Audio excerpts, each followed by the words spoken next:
Fala, humanos, como estão todos vocês? Espero que sejam todos muito bem, muito saudável e vacinado, né? Se bobear, né? Olha só. Deixa eu arrumar meu fone aqui que tá. Vacina talvez pra gente não por agora, né? Mas vamos acreditar aí que logo logo todo mundo fica vacinado e vamos voltar pra sala de aula. Jesus, não aguento mais não. Voltar pra sala de aula mais bacana, né? Meus queridos, olha só. A gente estudou na aula passada a sistemática, né? Viu os modos como que se cataloga ah, os seres vivos, né? Como se descreve eles, como, né, tem todas as formas, né? Como tem que ter um nome em latim, tem que ter um nome em maiúsculo e o outro segundo em minúscula. Né, o primeiro significa gênero, o segundo espécie. A gente estudou basicamente isso aí, né? E esse ano a gente vai entender, vai estudar os seres vivos, e para isso a gente tem que se encaixar dentro de alguma teoria, né? O que a gente vai estudar é basicamente essa aqui, a teoria proposta por Whittaker, tá? Ele apresentou uma proposta, né, em 69 e ele separa os seres vivos em 5 reinos. Tá? Ele utilizou como critérios a organização celular, né, se o ser vivo era eucarionte ou procarionte, a quantidade de células, né, o número de células e a forma de nutrição dessas células. Tá bom? Se ela era autótrofa ou heterótrofa.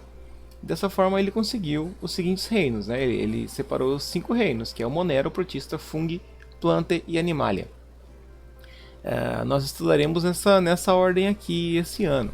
Tá, esses reinos descritos aqui.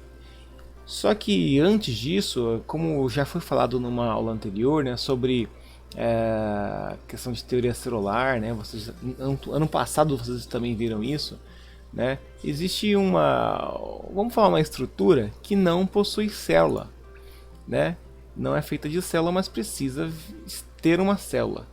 Então são os vírus. A palavra vírus vem do latim, que significa toxina, né? Veneno, ou virion. E os vírus são seres, eu coloquei entre aspas, porque tem... Entre aspas não. Coloquei um asterisco, porque tem autores que não consideram os vírus como seres vivos, já que eles não possuem células. Tá bom? Então só coloquei aqui seres com observação. Tá? Eles são seres microscópicos, constituídos de DNA ou RNA, né, de um material genético, tá bom? E eles são protegidos por uma capa formada de proteínas. É algo muito simples mesmo. Os vírus são.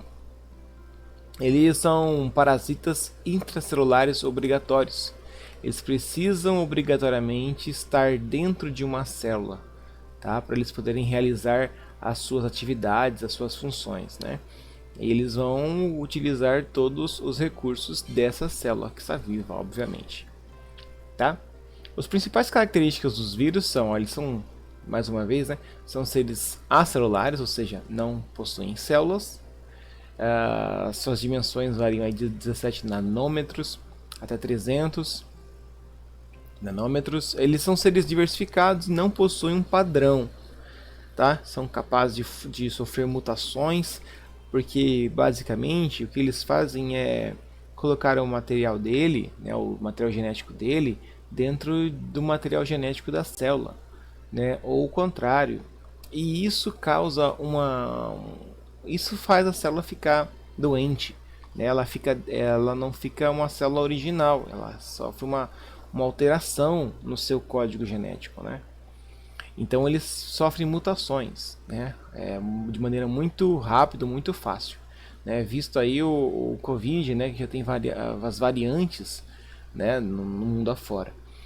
Eles são fora de organismo, eles cristalizam-se como os minerais, tá? Eles não possuem metabolismo próprio e por isso a reprodução ocorre em uma célula viva. Eles precisam então de uma célula, tudo bem? Algumas doenças causadas por vírus, né, ou as chamadas viroses, a gripe, o sarampo, a varíola, rubéola, meningite. Existe um tipo de meningite que é viral, tá? Tem outra meningite que é bacteriana. Pneumonia, poliomielite, AIDS e o Covid-19, né, que estamos aí enfrentando nesse tempo. Tudo bem? Aí vamos agora então partir para os finalmente, que é o reino Monera. Reino Monera, não é morena, tá bom? Reino Monera, as características gerais deles, basicamente é o seguinte, é caracterizado por organismos procariontes, ou seja, eles não têm um núcleo definido, né, por uma carioteca, por uma membrana, então o material genético fica espalhado no citoplasma. Eles são unicelulares, ou seja, o ser vivo aqui ele só possui uma célula. A célula é o próprio ser vivo, tá? Eles podem ser autótrofos ou heterótrofos. Tem seres do reino Monera que são autótrofos, produzem o próprio alimento, e tem outros que são heterótrofos, eles precisam de fonte externa para se alimentar. Tá bom? Todo esse reino compreende as bactérias, árqueas e as cianobactérias, ou algas azuis ou cianofícias. Tá bom? Então, quem que faz parte desse reino Monera? As bactérias. Árqueas são bactérias muito antigas, muito primitivas, tá? Que suportam temperaturas extremas, né? Situações extremas. Então, todas as bactérias e as algas azuis, tá? Isso aí basicamente o que se tem nesse reino Monera. Muitas bactérias elas são úteis, né, ao homem. Isso é importante, eu coloquei aqui porque é muito importante. A gente acha que bactéria tem tudo que morrer e não é bem assim. Muitas bactérias são úteis ao homem, né, como o ácido acético usado para a fabricação do vinagre, né, os lactobacilos usados na fabricação de iogurtes. Já ouviu falar do lactobacilo vivo lá no seu leite fermentado? Né, então, iogurtes, queijos, coalhadas, né? Como também as que vivem no trato digestivo e produzem vitaminas essenciais à saúde. Sim, meus queridos, tem muitas bactérias dentro aí principalmente no seu intestino, né, que são utilizados, que são muito úteis para você. As bactérias decompositoras permitem a decomposição da matéria orgânica morta, né, ela colaborando com a reciclagem de diversos elementos. Então as bactérias decompositoras também ajudam, né, a fazer a reciclagem de matéria na própria natureza. Um bichinho lá morreu, algumas bactérias vão utilizar, vão degradar aquela substância, aquela carcaça, né, e vai ser entregue à natureza de novo. Tá bom? Quanto à reprodução, as bactérias elas se reproduzem assexuadamente por um processo chamado de divisão binária, também conhecido como cisparidade ou bipartição. Elas não apresentam nenhum tipo de reprodução sexuada, tá? E sim recombinação genética. Isso é importante ser notado aqui. As bactérias não fazem reprodução sexuada, tá? Elas só trocam material genético entre elas.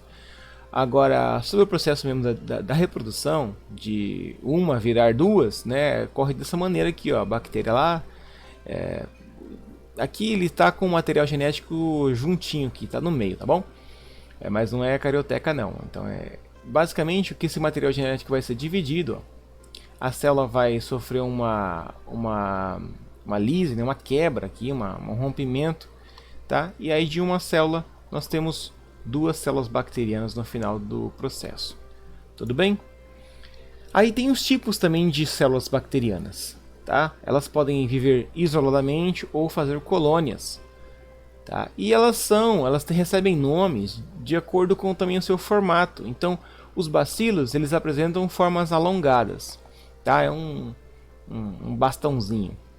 Os cocos eles têm as formas esféricas, ó. Então são as bolinhas aqui. Quando eles podem viver isolados, né? Ou viver aqui em espécie de uma linha indiana aí, né? Uma fila indiana, são os streptococcus, ou quando eles ficam todos agrupados igual um cachinho de uva, estafilococcus, tá? Mas são os cocos, né? Quando é esférico. Os espirilos eles apresentam uma forma espiral, tá? Imagina lá a folha, o espiral do seu caderno, tá bom? Então ele parece estar retorcido. E os vibriões eles parecem com uma vírgula, tá? Ele é tortinho, tá bom? Parece uma espécie de um grão de feijão, tá bom? Algumas doenças que são bacterianas, né? O botulismo, né? Aqui está o nome de cada uma delas, da bactéria que produz, né? Que provoca essa doença, né? O botulismo, brucelose, clamídia, né? Uma doença sexualmente transmissível, cólera, coqueluche, difteria, hanseníase, né? Também conhecida como lepra, principalmente aí nos textos bíblicos, né? A lepra é a hanseníase, é causada por bactéria. e pneumonia. Então, meus queridos, olha só, algumas dessas doenças a gente já tem um programa específico de imunização no nosso calendário de vacinação e tudo mais, né? É importante ser relembrado isso. E todas elas, né, as bactérias, para doenças bacterianas, a gente tem os antibióticos. Tá? Então, o antibiótico ele serve para basicamente, né, ele dar fim a essas infestações, né, essas doenças causadas por bactérias. O problema é você tomar o antibiótico de maneira errada, né, achou que está tudo bem, né, parou no segundo dia, o médico falou que era para tomar 7 dias, você parou no segundo achando que estava bom. E isso você pode acabar fazendo as bactérias ficarem mais fortes, né, e aquele remédio ficar inútil, né, para aquela doença. Então, tome certinho o remédio, porque essas bactérias não estão aí de brincadeira, né? Essas que causam doença. Tá bom, meus queridos? Eu espero aí ter ajudado. Qualquer coisa você manda mensagem para mim no WhatsApp. E é isso aí. Isso é tudo, pessoal. Valeu, falou, fui!